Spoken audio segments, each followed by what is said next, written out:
இப்போ நடந்துட்டு இருக்கக்கூடிய ரஷ்யா உக்ரைன் பிரச்சனை ஒரு சைடு எஸ்கலேஷன், அதாவது நேட்டோ நாடுகள் உள்ள வந்துருவாங்களா அப்படின்ற எஸ்கலேஷன் ஒரு சைடு இருந்துட்டு இருந்தாலும் ரஷ்யா களத்துல எந்த ஒரு தொய்வும் இல்லாம தொடர்ந்து முன்னேறும் வேலைகளை தீவிரமா ஈடுபட்டுக்கிட்டு இருக்காங்க. அதுவும் எப்ப இந்த ஆத்விகா பகுதி எல்லாம் விழுந்து இந்த ஆர்ச்சர் ட்ரெயினெல்லாம் ரஷ்யாவோட கட்டுப்பாட்டுக்குள்ள வந்துச்சோ அப்பவே உக்ரைன் தரப்புல இருந்து ஒரு மிக முக்கியமான முடிவு எடுத்தாங்க. அதாவது இந்த பேட்டில் ஆஃப் பக்ரோஸ்க், பேட்டில் ஆஃப் கொஸ்டாண்டினிவ்கா, இந்த பேட்டில்லாம் தீவிரமா நடக்க போது அதுக்கு ப்ரிப்பேர் ஆகணும் அப்படிங்கிறதுக்காக அவங்களோட டாப் நாச் பிரிகேட்லாம் இருப்பாங்க இல்லையா, அதுவும் அசோ பிரிகேட், இது போல எக்ஸ்பீரியன்ஸ்டான பிரிகேட்ஸ்லாம் இந்த சைடு களமிறக்கிருந்தாங்க. ஸோ இந்த பகுதியை வந்து பார்த்தீங்கன்னா டிஃபெண்ட் பண்ணுறதுக்கான வேலைகள்ல இருந்தாங்க. இப்போ ரஷ்யா அந்த பகுதியில் மிக பெருமளவில் ஒரு புஷ் கொடுத்துக்கிட்டு இருக்காங்க. பக்ரோஸ்க்கு சுற்றி கிரிவலை வந்துகிட்டு இருக்காங்க, கொஸ்டாண்டினிக்காவை சுற்றியும் கிரிவலை வந்துகிட்டு இருக்காங்க. ஆனால் இதில் என்னன்னா இந்த பேட்டில்ஸ்லாம் தீவிரமாக இருக்கும், இதை ப்ரொடெக்ட் பண்ணணும் அப்படிங்கிறது போல நினைச்சாங்க உக்ரைன். அது மட்டும் இல்லாமல் ஒரு டைவர்ஷன் கொடுக்கணும் அப்படிங்கிறதுக்காக தான் ரஷ்யாவோட கர்ஸ்க் பயிர்க்குள்ளே போய் குறைஞ்சிருந்தாங்க. ஸோ இப்போ அது எல்லாத்தையும் ஓவர் கம் பண்ணது மட்டும் இல்லாமல் புதுசா பல ஃப்ரான்ஸ், அதை மட்டும் கவலைப்படாத, இன்னும் நிறைய ஃப்ரண்ட் எங்களால ஓபன் பண்ண முடியும் அப்படிங்கிறது போல புதுசா இன்னுமே பல ஃப்ரண்ட், அதாவது சுமி, கர்கிவ், லுஹான்ஸ்க், டொனஸ்க், அதுக்கப்புறம் ஜாப்ரோஷியா, இப்போ இந்த பகுதிகள் எல்லாத்துலேயுமே ஒரு அஃபென்சிவ் ஆப்ரேஷன் ரஷ்ய தரப்பு வந்து இறங்கியிருக்கிறாங்க. சைமல்டேனியஸா பல முனை தாக்குதல் வந்து பார்த்தீங்கன்னா இந்த பகுதிகளில் உட்பட்டு இருக்கறனால எல்லா பகுதிகள்லையும் ரஷ்யாவோட வீரர்களுக்கு வந்து பண்ண முன்னேற்றம் இருக்கு.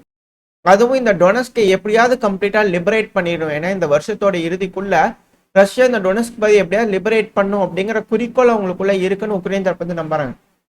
இப்ப அதுக்கு ஏற்பவே தெப்ரியான்ஸ்கி ஃபாரஸ்ட்லாம் வந்து பண்ண முழுவதும் ரஷ்யாவோட கட்டுப்பாட்டுக்குள்ள வந்துருச்சு. இப்ப லிமென், எம்போ இந்த பகுதியெல்லாம் வந்து பார்த்தீங்கன்னா எம்பில் இந்த பகுதியெல்லாம் வந்து பண்ண ரஷ்யா அவங்க கட்டுப்பாட்டுல எடுக்கிறதுக்கான தீவிரமான வேலைகளில் ஈடுபட்டுக்கிட்டு இருக்காங்க. ஏன்னா இந்த லிமென், எம்பில்லாம் ரஷ்யாவோட கட்டுப்பாட்டுக்குள்ள வரும்போது கீழே அட் த சேம் டைம் கொஸ்டாண்டினிவ்கால ரஷ்யாவோட கட்டுப்பாட்டுக்குள்ள வந்துருச்சுன்னா டொனஸ்க் பகுதியில் பேட்டில் கிரமட்டாஸ்க்கும் ஸ்லோவியான்ஸ்க்கும் வந்துருச்சுன்னு அர்த்தம்.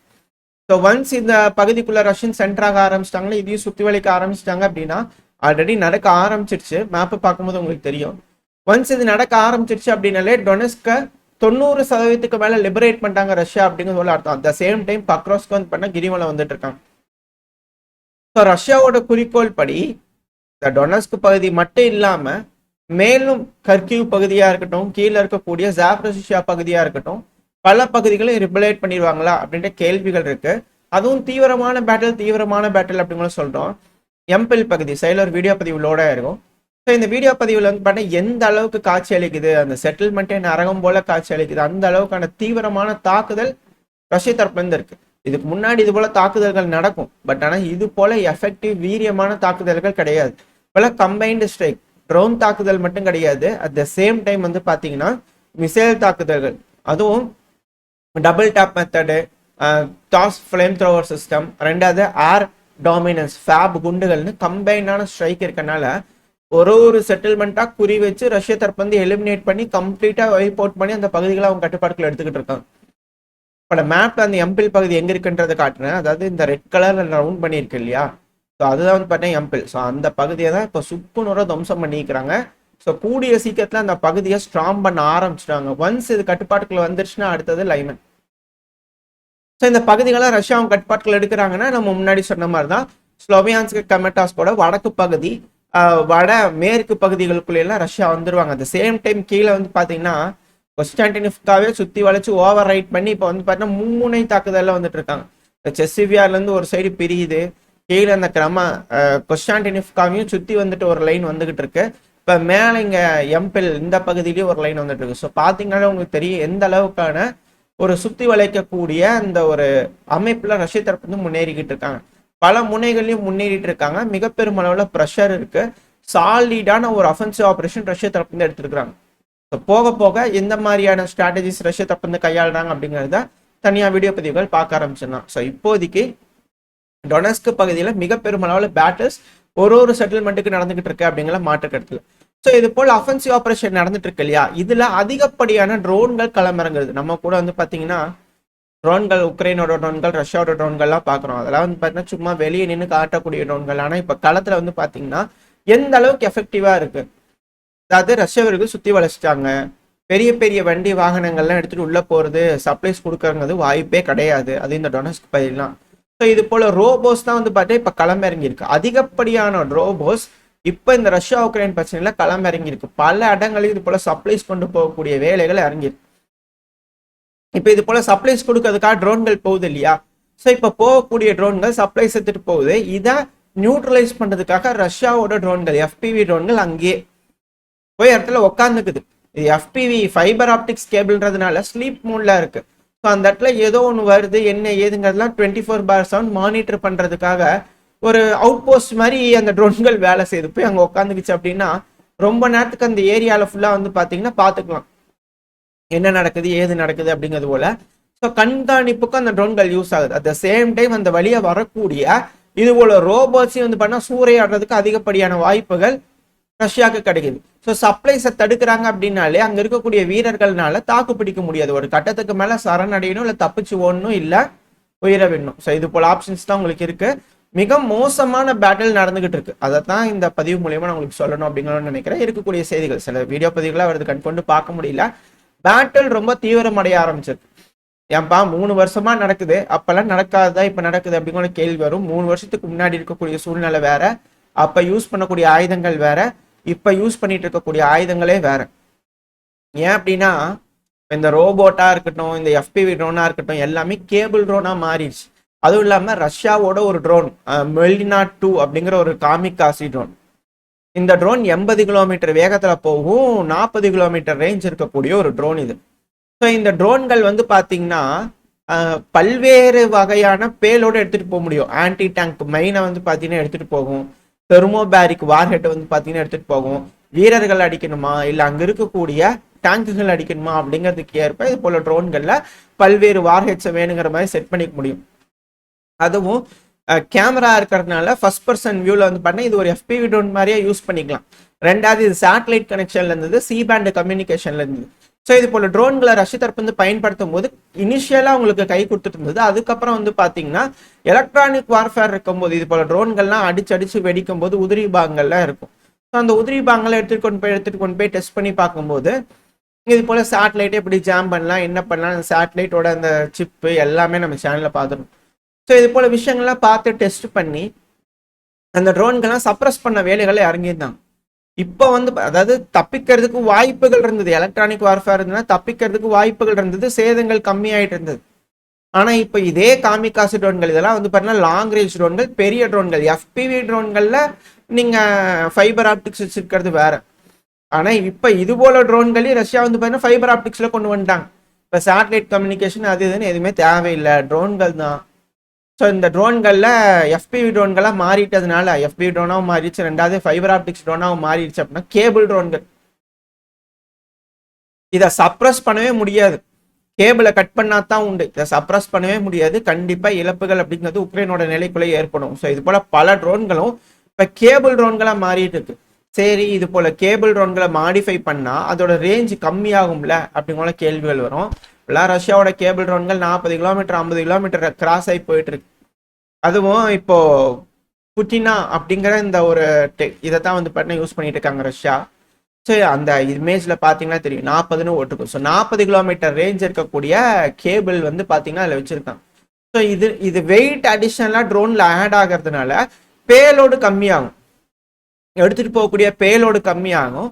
ரெண்டாவது ரேஞ்சு கொஞ்சம் கம்மியாகிறது வாய்ப்பு இருக்கு. 30 கிலோமீட்டர் ரேஞ்ச் அப்படிங்கிற சொல்றாங்க. ஆனால் இப்போலாம் 40-50 கிலோமீட்டர் ரேஞ்ச் சர்வசாதாரணமாக போகுது கேபிள் ட்ரோன்களே. ஸோ இது போல போறதுனால வெடி மருந்துகள் எடுத்துட்டு போறது மட்டும் கொஞ்சம் கம்மியாகும். பட் ஆனால் இதை தடுக்கக்கூடிய விகிதம் அப்படிங்கிறது இல்லை.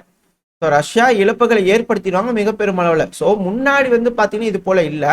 இப்போ அதிகப்படியான கேபிள் ட்ரோன்கள் களமிறங்கிறதுனால சிக்கல்கள் அதிகரிச்சிருக்கு. ஸோ இதுதான் இதில் இருக்கக்கூடிய விஷயம். ரெண்டாவது FPV ட்ரோன்கள்ன்றது வேற, அதோட கம்மியாக தான் வெடிமருந்துகள் இருக்கும், அது வேற. ஆனால் இது போல ட்ரோன்கள் அதிகமாக வெடிமருந்துகள் எடுத்துட்டு போகும். ஸோ இப்போ இது போல ட்ரோன்களுக்கு வந்து பார்த்தீங்கன்னா கேபிள் ட்ரோன்களாக மாறுது அப்படிங்கும்போது சிக்கல். ஸோ எந்த அளவுக்கு சேதங்கள் இழப்புகள் ஏற்பட்டுக்கிட்டு இருக்கு இந்த ரஷ்யா உக்ரைன் பிரச்சனையில அப்படிங்கிறத உங்களுக்கு புரிஞ்சிருக்குன்னு நினைக்கிறேன். அதி தீவிரமா பேட்டில் வந்து பார்த்தீங்கன்னா நடக்க ஆரம்பிச்சிருக்கு.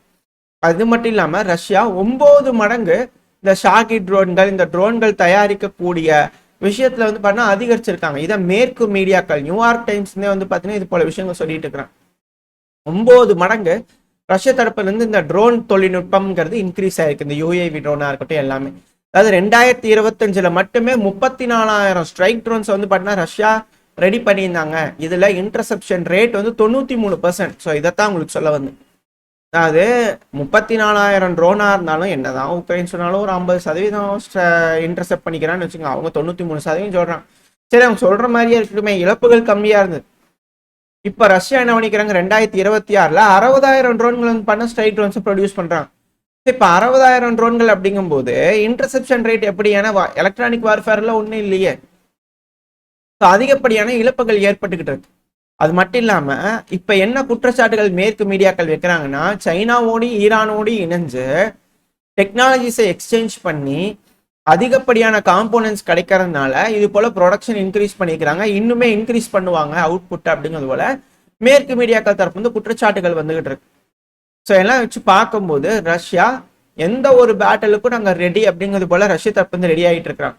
நாட்டோ நாடுகள் ஒன்ஸ் உள்ள வராங்க அப்படின்னா, என்கேஜ் ஆகுது அப்படின்னா, இது நாட்டோ வர்சஸ் ரஷ்யாவை மாறும்போது இழப்புகள் பேரிழப்புகளா இருக்கும் அப்படிங்கிற மாற்று கருத்துல. அட் த சேம் டைம் யூஎன்ல வந்து பாத்தீங்கன்னா சமீபத்துல ஜெர்மனியோட முன்னாள் ஃபாரின் மினிஸ்டர் பேர்பாக் அவர்கள் வந்து பாத்தீங்கன்னா பதவி ஏற்றிருந்தாங்க பிரசிடென்டா யூஎனோட ஜெனரல் அசம்பிளில.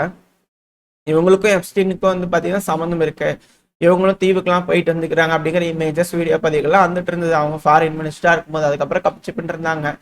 இப்போ வந்து பாத்தீங்கன்னா யூஎனுக்கே வந்து பண்ண பிரசிடென்ட் ஆயிட்டாங்க. எல்லாத்துக்குமே இந்த யூஎனோட பிரசிடென்ட் ஆயிடலாம் அப்படிங்கிற கொஞ்சம் ஆசை இருந்தது. ஏன்னா ஐஏஏ சீஃப் வந்து பாத்தீங்கன்னா யூஎனுக்கு பிரசிடென்ட் ஆகணும்னு கேட்டதா சொல்லப்பட்டிருந்தது. இது போல செய்திகள்லாம் வதந்திகள்லாம் பலது வந்துட்டு இருந்தது. எப்படியா இப்போ பேர்பாக் அவர்களுக்கு அந்த வாய்ப்பு கிடைச்சிருக்கு. இப்ப இவங்க தரப்புல இருந்து இப்ப திரும்பி பதவிக்கு வந்துட்டாங்களா? ஸோ இப்போ இவங்க தரப்புல என்ன சொல்லிக்கிறாங்கன்னா, யூஎனோட படை வீரர்கள் உக்ரைனுக்குள்ள டிப்ளாய் பண்றதை நாங்க வந்து ஒரு ஆப்ஷனா வச்சிருக்கோம், அதை நாங்க எந்த வகையிலையும் ரூல் அவுட் பண்ணல அப்படிங்கிற சொல்லிக்கிறாங்க. யூஎனோட படைகள் தான் உள்ள வரணும் அப்படிங்கிற ரஷ்யா கேட்கறாங்க. ஏன்னா ரஷ்யாவோட படைகளும் இருக்கும், சீனாவோட படைகளும் இருக்கும். ஸோ இது போல யூஎனோட படைகள் உள்ள வருது அப்படிங்கும்போது பெனிஃபிட்டாகவும் இருக்கும்ல. ரஷ்யாவுக்கு வந்து பாத்தீங்கன்னா என்ன நடக்குது ஏது நடக்குன்றது தெரிஞ்சுக்க முடியும் இல்லையா? ஸோ இது போல விஷயங்களா இந்த யூஎன் படைகள் வருதுன்னா லெபனான் கதை மாதிரி தான், அவங்களால எந்த ஒரு யூஸும் இல்லை. பட் ஆனால் கண்காணிச்சுக்கலாம்ல, என்ன நடக்குது ஏது நடக்குதுன்றது தெரிஞ்சுக்கலாம் இல்லையா, யார் தப்பு பண்றாங்கன்றது புரிஞ்சுக்கலாம் இல்லையா? ஸோ இந்த ஒரு காரணத்துக்காக அந்த யூஎன் ட்ரூப் வேணும் அப்படிங்கிற ரஷ்யா தப்பு வந்து கேட்கறாங்க. இவங்களும் அது போல சொல்றாங்க. இப்பதான் வந்து பாத்தீங்கன்னா அந்த சிங்க் ஏற்படுதா பேர்பாக் அவர்களுக்கு ரஷ்யாவுக்கு வந்து பண்ண அந்த சிங்க் வருதா அப்படிங்கிற ஒரு கேள்வி இருக்கு. ஸோ வெயிட் பண்ணி பார்ப்போம், தலைவர்களா கூடி உட்காந்து பேசி என்ன மாதிரி முடிவுகள் எடுக்க போறாரு. ஏன்னா அமெரிக்காவோட அதிபரான டொனால்டு ட்ரம்ப் அவர்கள் ஒரு விஷயத்த வந்து பாத்தீங்கன்னா சொல்லிக்கிறாங்க, அதாவது சாங்ஷன்றதெல்லாம் எக்ஸ்பெக்ட் பண்ணாதீங்கப்பா. யூரோப்பியன் யூனியன் நீங்க தொடர்ந்து ரஷ்யா கிட்ட இருந்து ஆயில் வாங்குறீங்க, அதை கம்ப்ளீட்டா நிறுத்தினாதான் நாங்க ஏதாவது சாங்ஷன் போட முடியலன்னா வேஸ்ட், அதெல்லாம் ரூப் இல்லை அப்படிங்கிறத ட்ரம்ப் அவர்கள் எஸ்கலேஷன் பண்றதுல இருந்து வந்து பாத்தீங்கன்னா கொஞ்சம் ஸ்டாப் பண்ணிக்கிறார். அது மட்டும் இல்லாம நீங்க போடக்கூடிய சாங்ஷன்லாம் ரூப்பே இல்லை அப்படிங்கிறதால அவர் தரப்பு வந்து குற்றச்சாட்டுகள் வந்திருக்கு. என்னதான் எஸ்கலேஷன் போலாண்டுக்குள்ளெல்லாம் வந்து பண்ண ட்ரோன்கள் வந்தாலும் அமெரிக்கா பேக் ஸ்டெப் எடுக்கிற மாதிரியே தெரியுது. ஸோ அமெரிக்கா ஒரு ஸ்டெப் பேக் வரும்போது யூரோப்பியன் யூனியன் இதில் என்கேஜ் பண்ணுவாங்க அப்படிங்கிற நம்ம சொல்லிட்டு இருந்தோம். ஸோ அப்போ இது போல அரங்கேற்றம் நடந்துகிட்டு இருக்கு. நாடக மேடை, இந்த உலகமே நாடக மேடை, அதில் இது போல ஒரு அரங்கேற்றம் நடந்துகிட்டு இருக்கு அப்படிங்கிட்ட புரிஞ்சுக்க முடியும். அடுத்த மிக முக்கியமான விஷயம்னா இந்த டெய்லர் ராபின்சன் அவர்கள். இந்த பையன் வந்து பார்த்தீங்கன்னா சின்ன பையன் தான். இவர் தான் வந்து பார்த்தீங்கன்னா கொலகாரர் அப்படிங்கிறது போல ஐடென்டிஃபை பண்ணிக்கிறாங்க. இந்த சார்லி கிர்க் அவர்களோட அசாசினேஷன்ல இந்த பையன் தான் பண்ணியிருக்கான்னு சொல்லிட்டு ஸோ அரஸ்ட்லாம் பண்ணியிருக்காங்க. அவங்க அப்பா தான் வந்து பண்ண பிடிச்சி கொடுத்துருக்கிறாரு. இப்போ இவரை வந்து பார்த்தீங்கன்னா விசாரிக்கும் போது இந்த பையன் நான் சுடலை, நான் இந்த கொலையை பண்ணல அப்படிங்கிற போல சொல்லிட்டு இருக்கிறதா சொல்லப்பட்டுட்டு வருது. இது போல அமெரிக்காவோட மீடியாக்கெல்லாம் பேசிட்டு இருக்கிறாங்க. ஸோ இந்த டெய்லர் ராபின்சன் இஷ்யூ, இந்த சார்லி கிர்க் அசாசினேஷன்ங்கிறது வேற வகையா வந்து பாத்தீங்கன்னா எஸ்கலேஷன் அமெரிக்காக்குள்ள நடந்துகிட்டு இருக்கு. இதனால அமெரிக்கால இரும்பு கரம் கொண்டு டெமோக்ரட்ஸ் அடக்குவாங்களா, என்ன மாதிரி விஷயங்கள் நடக்க போது இல்ல இதுக்கு வேற யாரையாவது கையை காமிச்சிருவாங்களா அப்படின்ற கேள்வியில இருக்கு. இப்ப வரைக்கும் அந்த பையன் ஒத்துக்கல அப்படிங்கிறது போல உத்தாவோட கவர்னர் வந்து பாத்தீங்கன்னா சொல்லிட்டு இருக்கிற ஸ்டேட்மெண்ட் கொடுத்துருக்காங்க. ஸோ வெயிட் பண்ணி பார்ப்போம் இது எந்த மாதிரி எஸ்கலேட் ஆக போகுது அப்படிங்கிறது போல. ஓரளவுக்கான தகவல்கள் இந்த பையில பார்த்துருப்போம்னு நினைக்கிறேன். இதோட இந்த பதிவு நான் முடிச்சுக்கலாம். இந்த பதிவு எப்படின்னு உங்களுக்கு பிடிச்சிருக்கா, பிடிச்சுன்னா லைக் பண்ணிட்டு உங்க ஃப்ரெண்ட்ஸ் நம்மளோட ஷேர் பண்ணிக்கோங்க. அது கூட மறக்காம நம்ம சேனலும் சப்ஸ்கிரைப் பண்ணலாம், மறக்காம சப்ஸ்கிரைப் பண்ணிக்கோங்க. இந்த பதிவு நல்லா இருக்கும் நம்பிக்கையில் அடுத்த பேர் உங்க சந்திக்கிறேன். Stay safe, by.